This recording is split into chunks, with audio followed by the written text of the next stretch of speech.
Assalamualaikum warahmatullahi wabarakatuh. Apa kabar anak-anak? Alhamdulillah, sekarang hari ini kita ada di pertemuan yang ke-6 dalam mata pelajaran editing audio dan video. Nah, sebelumnya kita membahas tentang masalah teknik-teknik editing di dalam editing audio dan video. Sekarang kita akan membahas tentang masalah proses pasca produksi. Nah, apa saja sih yang dilakukan oleh seorang editor dalam proses editing dalam pengerjaan sebuah film di tahap pasca produksi. Nah, ini berdasarkan KD 3.6 dan KD 3.4, yaitu kompetensi dasar. 3.6 menerapkan prosedur pasca produksi dan melakukan prosedur pasca produksi. Nah, apa sih pasca produksi? Nah, pasca produksi ini adalah sebuah proses yang dilakukan setelah proses produksi. Jadi ada praproduksi, produksi, dan pasca produksi. Nah, pasca produksi ini adalah proses akhir atau finalisasi penyempurnaan dari sebuah proses produksi. Nah, dalam tahap ini editor menunjukkan skill untuk menggabungkan frame per frame, video per video, footage per footage untuk di-cut dan ditambahkan efek sehingga menjadikan sebuah hasil yang kualitas dan ini. Bisa sambil baca, materinya bisa dicatat. Dan kemudian sutradara menemani editor ketika proses ini karena digunakan sebagai acuan, karena sutradara kan tahu tentang nanti akan jadinya seperti apa ya, filmnya seperti apa. Jadi editor didampingi oleh sutradara untuk agar hasil yang nanti akhir kerja dari editor itu sama dengan apa kemauan sutradara. Jadi sesuai dengan konsep yang sudah tertulis di naskah dan skenario. Nah, terus kemudian proses ini juga akan beberapa kali direview juga oleh beberapa teman-teman yang lain. Mungkin contoh dari artistik, dari skrip, terus kemudian dari pentataan cahaya, karena untuk sebagai review apakah scene ini benar atau scene ini benar, karena kan ada beberapa take, dalam satu take itu pasti diambil salah satu take yang terbaik. Nah, makanya kadang ada sedikit di situ diskusi dengan orang-orang tertentu, misalkan sutradara, pengarah cahaya dan sebagainya.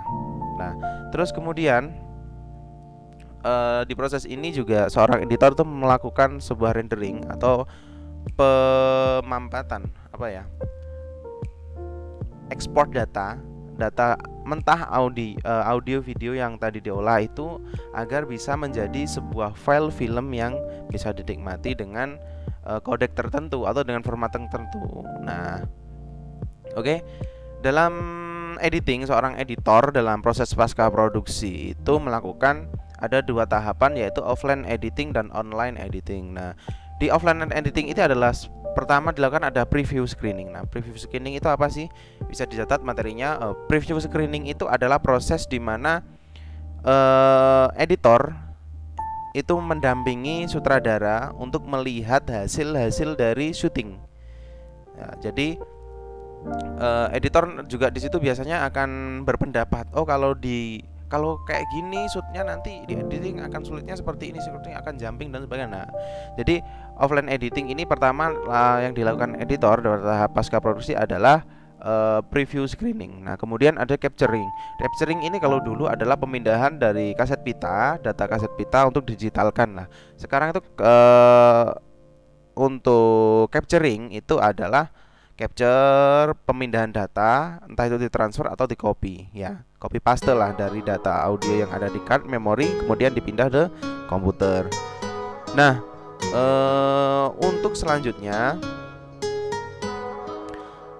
di situ ada logging. Nah, logging ini adalah sebuah, kan gini, dalam setiap scene kan ada catatan di mana di situ. Nanti akan menunjukkan take mana yang diambil, take mana yang dipakai dan sebagainya.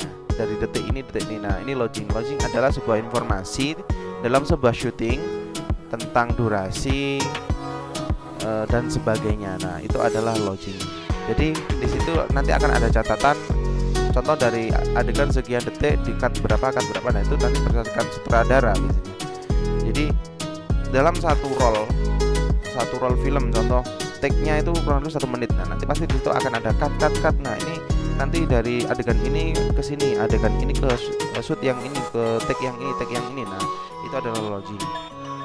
Nah kemudian ada assembling adalah penyusunan dari shoot yang sudah dipilih tadi ke dalam timeline, sebuah timeline editing, tempat untuk diedit dalam bentuk kasaran. Jadi cuma disusun secara susunan yang diperoleh dari naskah dan persetujuan oleh sutradara. Dan kemudian dilakukan rough cut adalah dipotong-potong. Contoh ada adegan, ini adegannya bocor, ini adegannya nggak dipakai, adegan ini di cut langsung adegan ini. Nah ini adalah proses rough cut adalah pemotongan kasar. Nah setelah pemotongan kasar akan ada proses fine cut ini proses yang lebih halus lagi dengan mendetail lagi itu pemotongannya. Jadi kayak continuity gambar di sini ada diperbaiki di fine cut ini agar gambarnya tidak jomplang, istilahnya agar balance, agar nyambung dari frame satu ke frame yang lain. Kemudian ada picture locking ini adalah dimana ditetapkan gambar sudah tidak bisa diedit sama sekali, jadi gambarnya sudah tetap seperti ini. Nah selanjutnya di proses pasca produksi, yaitu editor itu ada yang namanya color grading. Color grading itu pemberian warna. Contoh ketika kita melihat film itu ada yang nuansa filmnya agak biru, ada yang hijau, ada yang warnanya warna Tosca, ada yang warnanya merah, ada yang warnanya biru dan sebagainya. Nah itu adalah kita adalah penerapan dari sinematografi. Pertama adalah color grading. Nah kemudian titling ini penambahan nama, titlingnya berhubungan dengan tulisan. Nah kemudian ada pemberian efek ini biasanya film-film yang CGI atau efek ledakan, efek apa. Nah itu penambahan di sini. Nah walaupun pembuatan efek sebenarnya itu ada di software lainnya, jadi di sini tinggal menyatukan.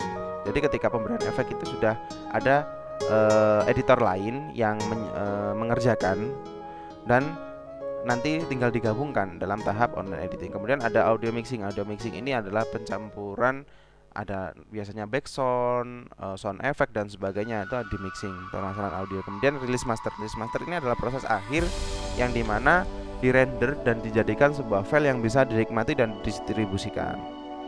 Nah kurang lebih untuk materi ke-6 ini adalah cukup sekian, dan saya harap kalian juga menambah referensi, lihat-lihat referensi di luar sana. Terima kasih sudah memperhatikan, dan jangan lupa untuk jaga kesehatan, juga mengerjakan soal-soal yang ada. Jika ada kesulitan silahkan cari di mungkin di web dimanapun, asalkan kalian harus tambah informasinya dan tambah pengetahuannya. Kurang lebihnya dari saya mohon maaf. Billahi taufiq wal hidayah. Wassalamualaikum warahmatullahi wabarakatuh.